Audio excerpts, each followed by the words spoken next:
Hi guys, welcome back to my channel, and today I will be reviewing a new Lady Lovelocks book. This Lady Lovelocks book is a new novel that just came out a few days ago. It's called Snagged, and it is written by Carrie Harris. This is the first book in a new series of official Lady Lovelocks books. There should be a second one releasing soon. Here is the back of the book. You can pause if you would like to read it.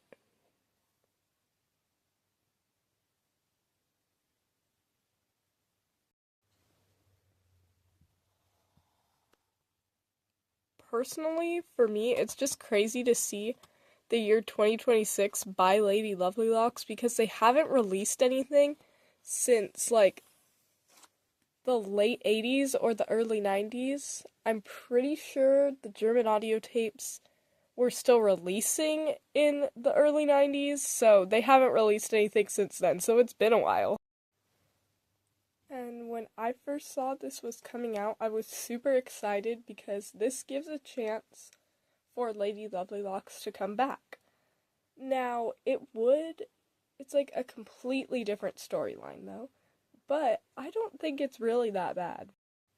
So I'm going to try to summarize the book in my own words, and we start with the main character, Lay, and when she was younger, she lost her mom. She doesn't know where she ever went, so her and her dad moved into a small apartment in Philadelphia. But even though all that happened to Lay, she still has cosplay to escape her reality. And the costume that means the most to her is Lady Lovelocks, because when her mom left, she left an old storybook of Lady Lovelocks behind. So she's trying to complete this cosplay, and in the beginning of the book, while she is at a cosplay con, with her friend, she sees a seller at the con who seems to have an authentic Lady Lovelocks wig. And it is absolutely perfect for her cosplay, so she ends up getting it. But however, when she puts the entire cosplay on and the wig magically transports her to the Lady Lovelocks world. And somehow she is actually Lady Lovelocks herself. So the main character, Lay, once she is teleported to the land of Lovelocks, she's really confused. She thinks it's just a dream at first until she notices that her wig literally teleports her to the land of Lovelocks. But also, since Lay had a storybook of the story of Lady Lovelocks, she already knew most of the people there, which gave her an advantage, because she already knew that Ravenwaves was evil and Ravenwaves was just trying to cut her hair. But when Ravenwaves captures her, or rather she walks into the trap because she still thinks it's a dream, she sees a painting of what looks like her mom in Ravenwave's tower.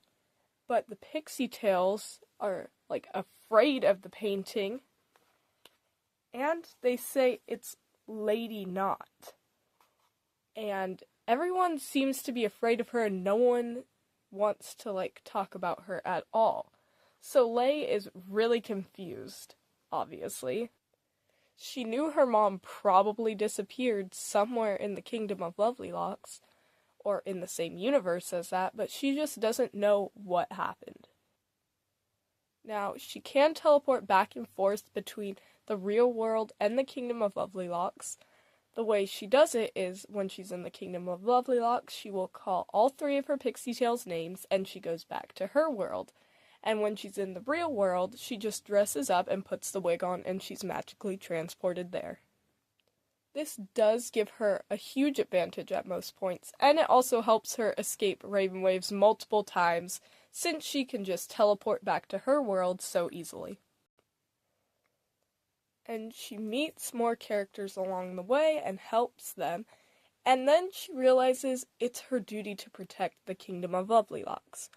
And I'm not going to try to spoil anything further for this short little summary right now. Now, I do want to say in this book, some of the characters do get changed a little bit. One of them is Prince, because he's not a dog anymore. Prince is a Lox fox now. At least in this new book. I'm not sure why he's a fox now, but, I mean, it sounds cool. I also do like how the writer of this book decided to give, like, the Pixie Tales some powers of their own, and also some of them got some personalities of their own.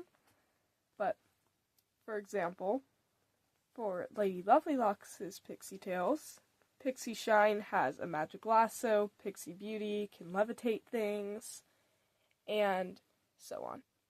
I just thought it was creative how, like, each Pixie Tale got their own special power. Also, both of the maidens got new Pixie Tales. Curly Crown got Pixie Copper, Pixie Burnett, and Pixie White. Curly Crown's Pixie Tales powers are Pixie Copper can summon balls of fire, Pixie Burnett can summon balls of rock, and Pixie White can summon balls of ice. Then Maiden Fairhair got new Pixie Tales as well. Pixie Growth, Pixie Cut, and Pixie Luscious. And Pixie Growth can make things bigger, Pixie Cut can shrink them, and Pixie Luscious makes things stronger. In my opinion, these new Pixie Tales, or their new powers, new personalities, are actually pretty cool, and I do enjoy them.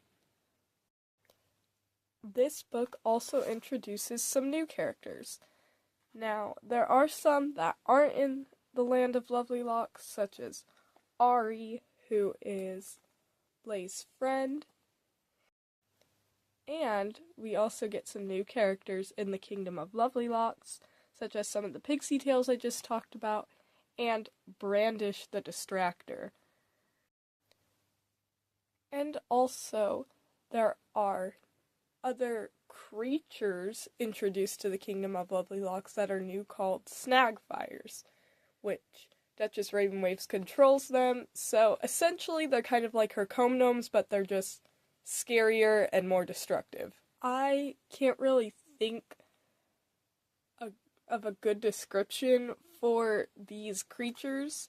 I know the main character, Lay, or Lady Lovelocks, calls them kangarillas, so I don't know. They sound pretty weird. And I really enjoyed reading this book because though I don't usually like reboots or re-releases because they usually don't have the best storylines, I still really like it. I just think of it as a separate universe than the original storyline, but I still really enjoyed reading it. This book was really good, and it had a really good storyline and a really huge plot twist at the end. So if you are interested in this, or you are a fan of Lady Lovelocks, I definitely recommend getting it. I definitely recommend getting it so you can read it and enjoy it. Alright guys, thank you so much for watching. Bye!